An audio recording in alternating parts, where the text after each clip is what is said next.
Hey everyone, welcome to my channel. Thank you so much for joining me today. Now, we're going to talk about human growth hormone.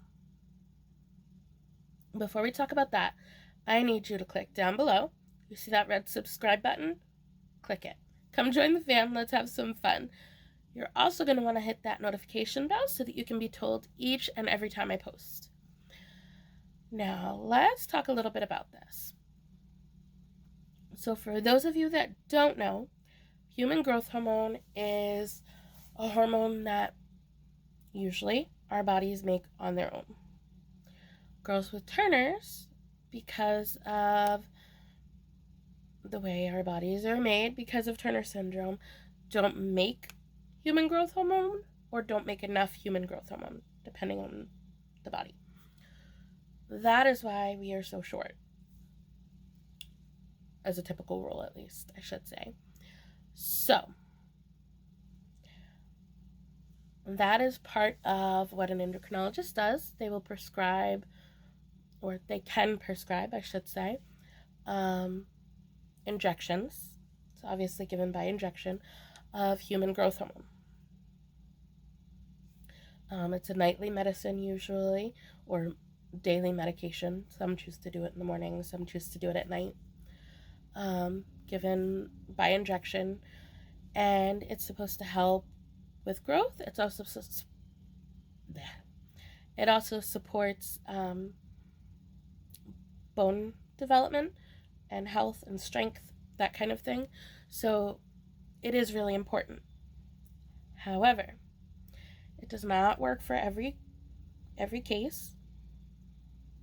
Like me, I took it for like a year and a half consistently, and we didn't see any change in my growth rate, no change in my development, nothing like that. So we decided to stop taking it, especially because when I was taking it, there were a ton of really bad side effects that could have happened.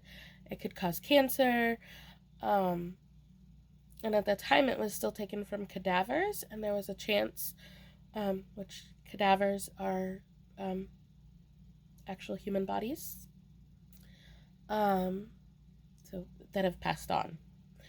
And there was a chance of passing something called Creutzfeldt-Jacobs disease, which is basically, it melts your brain. Essentially, you lose all brain function, and it's bad. And that was a possibility. Obviously, really rare, but a possibility. So personally, my mom and I decided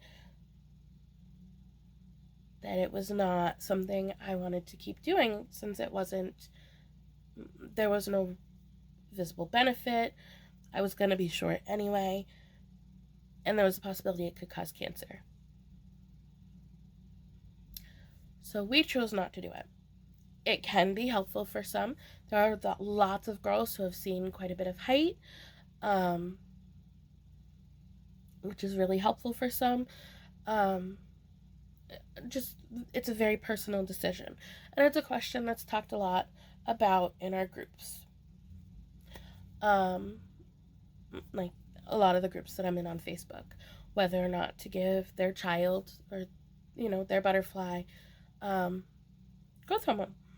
So yes, since they have been able to make it from factory, like it's factory made now, it's much more available, much more much healthier. There is no risk of Creutzfeldt-Jacobs disease with it now that it's made from the factory. There is still the possibility of cancer, so it definitely is a very personal thing. And where it's a shot, it can be very overwhelming, very traumatic for some girls. To me, it wasn't a big deal. We did it every night. I did it myself, which was personally pretty helpful. I felt more in control of it, so I was able to do it myself, and not have somebody else poking me, that kind of thing. The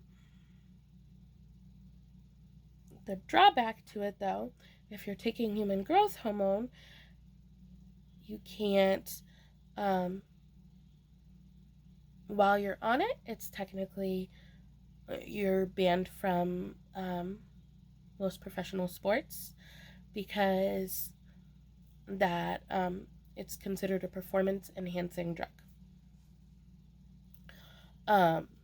So that is something also that needs to be considered. Being short, not all of us, obviously. Being short, I'm betting there are quite a few gymnasts that have turners that just haven't talked about it. So I'm always kind of curious seeing these girls. I'm always kind of curious if they are and if they just chose not to take growth hormone because they can't take it and do professional sports like that. So that is definitely something to keep in mind. And again, it's a very personal decision. I personally just didn't feel like it worked for me, and that's why we chose to stop doing it. So I think everybody just needs to do their own personal research on it, and find out all of the aspects and take that into account and decide what works best for your family. I have no judgment on that. Like, if you choose to give it, great, that works for you. You do what you need to do. You do what you think is best.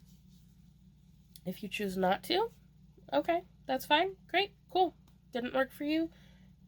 You don't want to do it. You don't need to do it. That's your choice. That's your personal preference. So it's just kind of one of those things. You gotta find out what it means for your family and make your choice from there. Thank you guys so much for joining me. Don't forget to subscribe and hit that notification bell. And I will see you next time.